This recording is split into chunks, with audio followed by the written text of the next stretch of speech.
Greetings. I'm just gonna title this video just some I thought my mind was gonna call it. Okay, just a bit of life coaching. I call it just small bit of life coaching.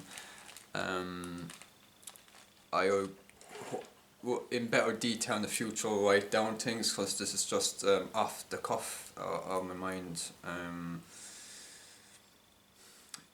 I often, when I'm talking to people, I talk to them as if I'd be talking to my son and daughter and what advice I would give them in life. And will be any loved one, if you come up to me and if you're seeking guidance, I will share with you what I would have loved to be shared on to me and what I would love to be shared on to either my son and daughter on to others, and that's the advice I give on to others. So when it comes to your life in general, it's the question to ask yourself is what is your foundations, or what your foundations, and this goes with everything, your life itself.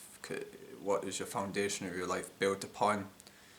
To me, the ultimate foundation, the only one in the end matters, is the foundation that's built on Christ. That's eternal. That's built on love. That's built on life itself and truth.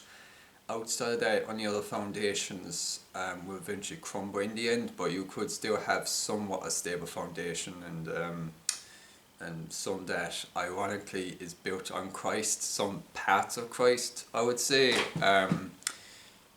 Just by my observations in life, people's foundations are usually built on three things, and this is just from my observation so far in my life.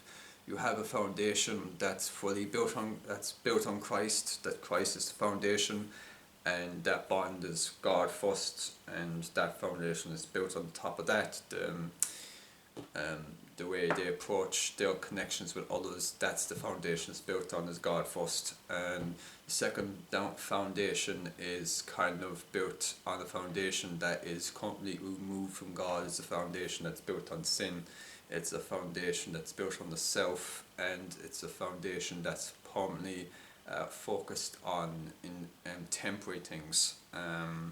It's focused more on the me, and the aspect of what I can get out of existence, rather than serving others. So it's a life that's complete contrast to the previous one I built on. And then you have a foundation, the third foundation, which is kind of a mix of a clay between the two.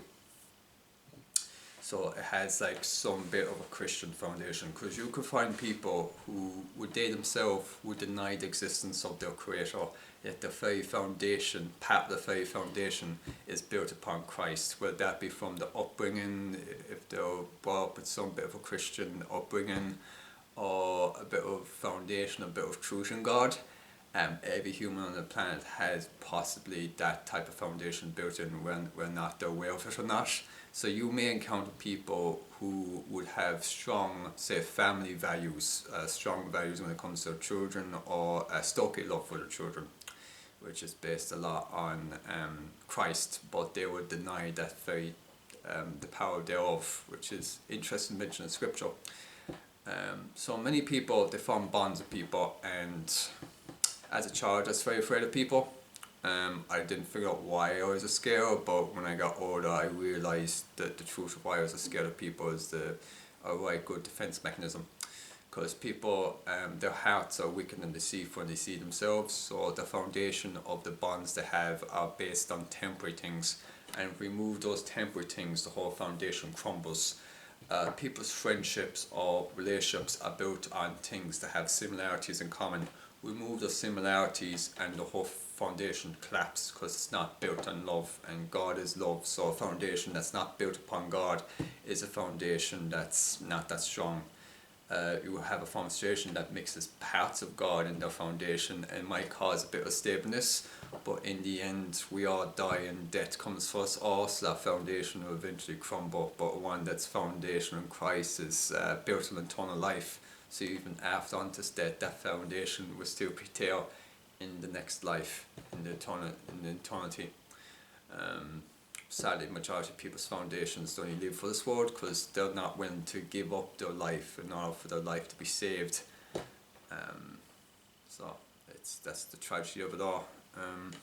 So my advice is, if you want to be creative, I mentioned this in probably previous videos, like a video called Controversial Video, feel free to watch that, I might link it in this description. But we all have faith in something, and we all choose to sacrifice for either something or someone, whether that be for a person you love or for a cause. We all put our time, energy, resources the Lord gives us into pursuing something. It's either that you're pursuing God or you're pursuing the Word. I know before the Lord saved me, I was consumed with power, I was consumed with people liking me, I was what you call a people pleaser. So my advice to my son and daughter is not to be a people pleaser. Instead, just focus your eyes on God and God alone, and He'll draw in people from you. Because people are in your life for many reasons. They're either to help you, raise you up, they're either there to knock you down, so you build up a bit of humility, and they're either there in a way for you to grow in Christ, more importantly. And so they're there for a reason, because evil things may be done upon you, but out of evil good can come from it. It might make you more humble, more understanding, more ability, more strong, and more wise as well. Because a person who does not take risks is a person that never learns. I like studying about, there's like 2 different type of mindsets humans have, and as I observe in the world there is 2, but there's actually a 3rd one, which I've thanks to the Lord that I've developed, which I will call, I might write a book about it, called Eternal Mindset. It's a mindset that doesn't involve you having attachments to this world. You love others and you love the things in the world because God created them, but you do not form attachments and in a way that creates idols in your heart, because you put God first, and that way it forms a way to protect you. So whenever you're upset, whenever you're struggling, you can turn to God first and not this world, because people have their limitations. God is infinite and finite. If you put your complete trust in someone, you're going to get hurt. It's going to lead to pain and suffering, because you must understand their limitations. If their foundation is more built on Christ, you can rely on them better, but it'd be very foolish for you to rely on someone completely. If you have 5 people around you, and if they're trustworthy and through examples they've shown to be consistent in their actions, because many people can say the words, I'll be there for you, but it's by their actions that they prove whether or not the words are true or not. And a lot of people, whether not intentionally doing it or unintentionally, they tend to lie to themselves because their heart is deceitful. Because you have many people, and they either say it because if they're with someone at the time, they want to seem like a good friend because of perceptions. A lot of people are, it's kind of interesting, a lot of people are more afraid of how other people perceive them than their own creator. So you have people, they might hide lying, they might hide doing like actions that might make them perceived as bad, but they don't have any care about their own sins, that they don't care. So it's interesting, because like if you were like to get every person and if you tell them, okay, just imagine like there's a TV, like you have a TV in your room, and imagine from the moment your consciousness developed, when you're a child, when you discover right and wrong, for that moment there's a ticking clock going, and imagine then from that moment, the period of time to right now, that everything that was recorded that came off your eyes, and if we were to watch that, how would you respond if all of your deeds were shown? And not only the deeds of your eyes, but the deeds of your heart, the thoughts of your eyes, and the commentary of what you're thinking, everything that's put on the TV. Any person has a shred of conscience in them will be deeply mortified to see that, or deeply embarrassed, or deeply ashamed, and rightly so, because no one would be, no one would like the worst parts of themselves being shown to everyone. But in the end, that is exactly what's happening every day. When you feel God, it makes you into closer to Him, makes you understand that evil is weakness, but also makes you more accountable. Because if you're not accountable of what you're doing, then anything goes, and you become a deeply nihilist and become more selfish, and you become more wicked and evil, because you say, okay, this life is the only life, I live for this life, I do what I want, and I hurt as many people as I can, I do what I want because there's no consequences. Then of course you're going to keep on doing evil and wicked things, because you don't believe there is accountability.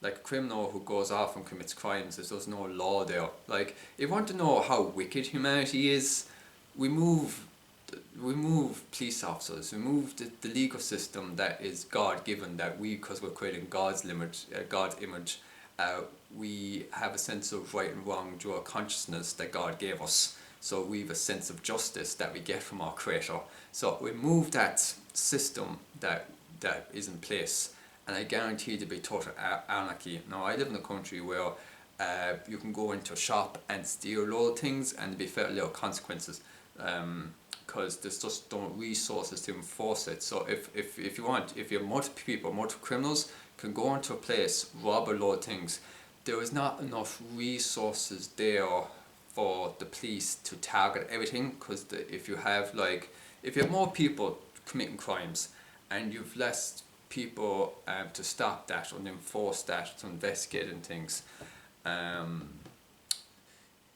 that's what usually ends up happening. It creates more of an incentive to rob things because there's no consequences.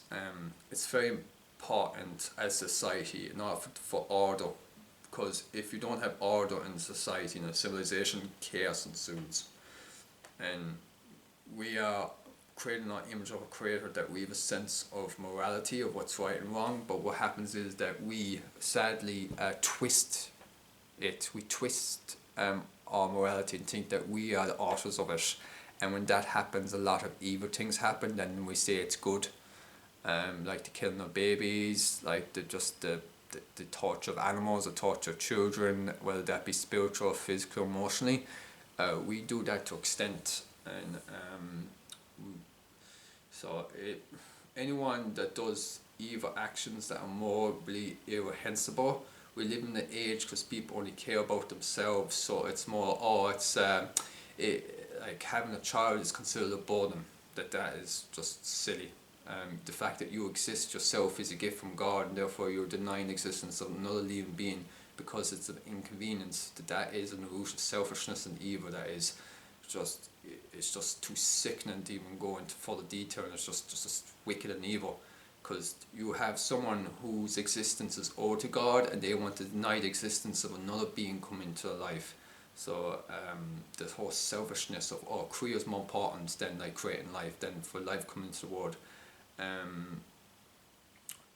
It could be other things as well, but it's just like two wrongs don't make a right. Like if someone commits an evil act, you killing another being because of the evil act in itself is evil, because you don't realize like humans like have this list of things they consider evil, and then there's other things considered not as evil. But when it comes to holy perfect God, every sin is evil. Every act of wickedness is evil, but as a species we like say, it's a white lie, or it's this and that. So I went off coffee because I was talking about life coaching, but going back to start this video about life coaching, I would say that be very careful of who you connect your bonds with, and make sure it's a strong foundation, because your bond with someone, like if you're someone who invested like 5 to 6 years in like a relationship or friendship, and the foundation was never strong to begin with, and then you get upset and angry about it, you made that decision to choose to form that friendship and bond without actually getting to know the person. Because like, as we should get to know our creator, we should also get to know each other more as well, and you do that by listening, understanding, having conversations back and forth to get more understanding. Because what a lot of people do is when they're talking, they're trying to reply things instead of like listening, learning, writing down a piece of paper, okay, this person, and you get your better understanding of where that person's consciousness is, or where does that person have an understanding of right and wrong. Because a lot of people, they form friendships and relationships based on like things that, we like the same movies, or we like this and that, and they don't like form a foundation. Or is this person going to make a good husband? Is this person going to make a good wife? Is this person going to make a good partner? Is this person I can trust? Is this a person that I can communicate with? Is this a person that we can both grow with each other? and this is a person that I actually enjoy being in the presence of, and that I feel such just great joy and happiness and love and contentment and peace to be in their presence? Or does that person drive me nuts and I want to strangle them? But is there understanding there? Does the person understand me? And also, is there a connection there, a genuine bond of agape love and filial love? Because there are two loves. If your love is only based on eros love, that's foundation, that's only like built on romantic attraction. If your foundation of your friendships or your relationships are like only a couple of things, remove those things and the foundation crumbles. So always write it down, okay? If you have a friend's name, write down and say yourself, okay, what is the foundation of our friendship built upon? And is there any way that could be strengthened? And then ask yourself, is the people around you, the 5 people around you, are they lifting you up? Or are they just causing you to stagnate and stay where you are? Or they're pushing you down? If they're pushing you down, then you've only yourself to blame if things get worse then, because you're choosing to be in their presence. And if you have this idea that you can change them, that you can't, because you can't change one's heart, they must have a desire to change their behaviour. They must have a desire to change their mindset. Thinking otherwise is foolishness. You can try and influence them, you can, but unless they're willing to accept your input and advice or willing to change, then it's just futile otherwise. And if they're not willing to make the sacrifices, then you must then go back and think about it very hardly and pray and discern of what to do next. Anyway, thanks so much for watching this video. I think it might have went over 15 minutes, but I hope this video was more cohesive than my other ones. But thanks so much for watching.